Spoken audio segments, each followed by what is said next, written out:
olá amigos, este é o quadro A Vida em Pauta. Agora vamos falar um pouquinho sobre discórdias.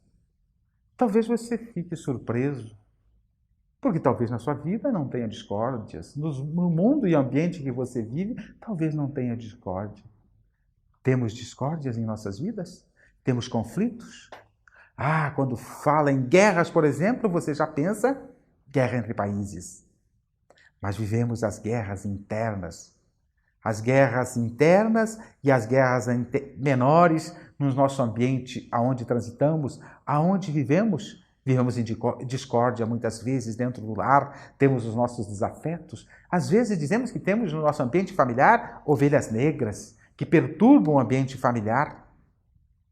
Temos discórdia na sociedade, às vezes até nos templos religiosos que têm a função ou a tarefa de reaproximar o homem com Deus, de falar do bem, de construir seres melhores, oferecendo os recursos e os exemplos e as lições necessárias.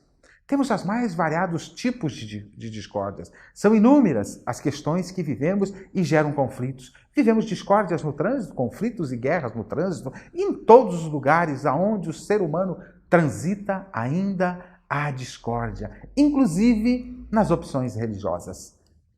Você olha para isso e fica um pouco assustado com a quantidade de motivos que arrumamos para os nossos conflitos, para as nossas guerras. Mas cabe nos refletir um pouquinho quanto cada um de nós está contribuindo para isso.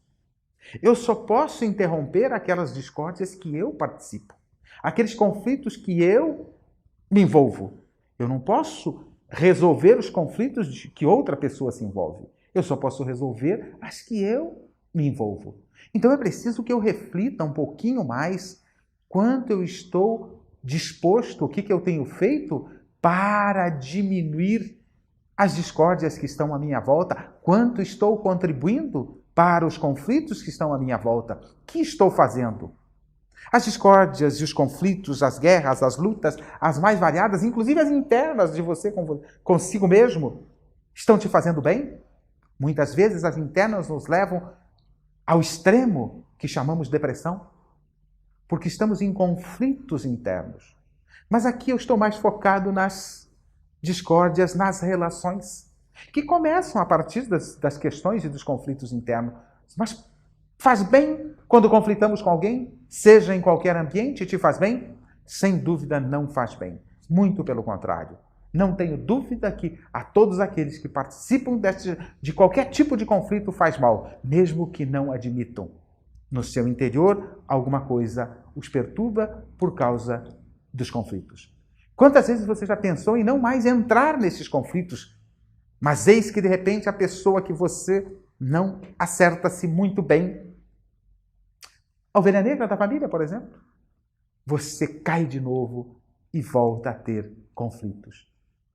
Se lembrarmos as lições trazidas em alguns momentos por Chico Xavier, se você assistiu o filme Nosso Lar, você vai encontrar lá um momento desses, quando você estiver disposto a discutir, a entravar conflitos, a entrar em conflitos com alguém, principalmente os conflitos, neste caso, para os conflitos verbais, enche a sua boca de água e não engole, até passar a vontade de conflitar. Por certo, quando passar a vontade de conflitar, você engole ou joga fora a água, porque com a boca cheia d'água não dá para falar. E aí nós vamos criando o hábito de evitar os conflitos. O que está faltando para suprimir nas nossas vidas estes conflitos? O que falta? Os recursos estão disponíveis, as orientações estão disponíveis. Jesus nos convida ao perdão inclusive do inimigo, para que não tenhamos inimigos. Mas eu vou dar algumas dicas aqui para a gente fazer um processo paliativo. A primeira questão é refletirmos sobre esses conflitos, sobre essas questões, que benefícios estão nos fazendo? E se não trazem benefícios, por que continuar? E aí entrarmos numa vontade ferrenha, efetiva, de mudarmos o nosso comportamento. Como propõem os Espíritos, em O Evangelho segundo o Espiritismo, travarmos uma luta contra as nossas imperfeições, as nossas próprias imperfeições. O problema é que nós adoramos travar luta contra as imperfeições dos outros. Precisamos travar luta contra as nossas próprias imperfeições. Construir bons sentimentos dentro de nós. Diante de uma adversidade, refletirmos diferente, pensarmos no bem, pensarmos diante daquela adversidade, por que Deus a permitiu? O que eu tenho que aprender com esta adversidade, com esta dificuldade? Porque não há nenhum outro motivo de todas as ocorrências que presenciamos e que vivemos, das experiências, que não seja para o nosso crescimento, para o nosso progresso. Por isso Deus o permite, de uma forma ou de outra, para que progredimos, para que venhamos a estabelecer em nosso íntimo um progresso. Então, diante das adversidades, das questões que nos incomodam, que nos levariam a um conflito, perguntar o que eu tenho que aprender com esta experiência. Primeiramente, talvez paciência, tolerância, compreensão, respeito às diferentes formas de pensamento das pessoas que estão à nossa volta, não olharmos os vícios, conflitos dos outros, a não ser para que nós não os pratiquemos. Não no sentido crítico, mas no sentido para que nós não o pratiquemos. Apenas para isso. Para que a gente não faça as mesmas coisas, se achamos ruim nos outros, equivocado nos outros, perturbador nos outros, que olhemos para nós, construir bons sentimentos. Recursos para isso? Diversos. Mas os principais, as maiores lições estão no Evangelho de Jesus. E Jesus, com o seu Evangelho, com as suas lições, quando esteve entre nós, não forçou a ninguém, não criticou de forma pejorativa ninguém, apenas observou o mal para ensinar e fez um convite. Pega da charrua e segue-me. Portanto, nós queremos, às vezes, conduzir os outros, modificar os outros. Eu vou utilizar um pequeno texto que Allan Kardec coloca na Viagem Espírita, na obra chamada Viagem Espírita de 1862. Conversando aos espíritas de diversas casas espíritas, Allan Kardec diz o seguinte: se entre vós há dissidências, causa de antagonismo, e os grupos que devem todos marchar para um objetivo comum estiverem divididos, eu o lamento. Sem me preocupar com as causas, sem examinar quem cometeu os primeiros erros. Percebe? Já aqui uma grande lição que nos dá o codificador da doutrina dos espíritos. Se há motivos de discórdias, de desavenças, não está ele preocupado com as causas, quem deu a razão, quem deu o primeiro passo. A preocupação do codificador é outra.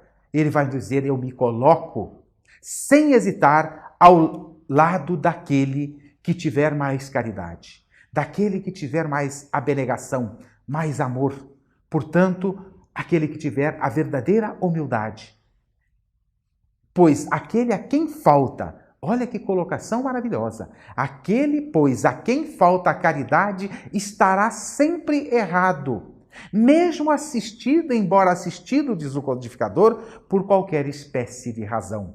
Porque a razão não nos dá direito, mesmo estando cheio de razão, não nos dá direito a ofendermos, a arrumarmos conflitos, confusões com ninguém. Sabiamente nos convida o codificador: me colocarei do lado daquele que estiver mais amor, mais caridade. Portanto, é preciso que as nossas ações sejam na direção do amor. Este é o convite de Jesus. Caminhemos na direção do amor. Continue assistindo o nosso programa Espiritismo em Palavras Simples.